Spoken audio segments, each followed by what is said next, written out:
माननीय नवी मुंबई पोलीस आयुक्तालयात माननीय पोलीस आयुक्त नवी मुंबई, माननीय सहपोलीस आयुक्त Navi Mumbai, additional CP crime साहेब धोनवन सर, आमचे DCP धोनवन सर आणि माननीय सहाय्यक पोलीस आयुक्त रबाळ यांच्या मार्गदर्शनाखाली कोपरखैरणे पोलीस ठाणे हद्दीत आपण कोम्बिंग ऑपरेशन राबवतो आहे. कोम्बिंग ऑपरेशन राबवण्याचा मागचा उद्देश आहे की अवैध धंद्यांवर जे अवैध धंदे आहेत त्यांच्यावर कारवाई करणं, अवैध अग्निशस्त्र पकडणं, अवैध बांगलादेशी जे आहेत, बांगलादेशी ते अनधिकृतपणे राहत आहेत त्यांच्या बाबतीत कारवाई करणं, पाहिजे फरारी आरोपींची माहिती घेणं आणि त्यांना शोधून काढणं, या सर्व बाबींसाठी आज अनधिकृत गुटखा विक्रेते आहेत त्यांच्यावर कारवाई करणं, या संदर्भाने आज आपण कोम्बिंग ऑपरेशन सुरू केलेलं आहे.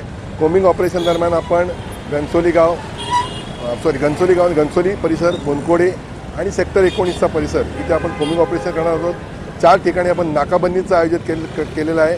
यासाठी संपूर्ण आयुक्तालयातून 5 PI, 10 पोलीस अधिकारी आणि जवळजवळ 135 पोलीस अंमलदार आपण या कोम्बिंग ऑपरेशनसाठी लावलेले आहेत. आत्तापर्यंत आपण एक अग्निशस्त्र प्रोहिबिशनच्या केसेस केलेल्या आहेत आणि गुटख्यावर कारवाई केलेली आहेत.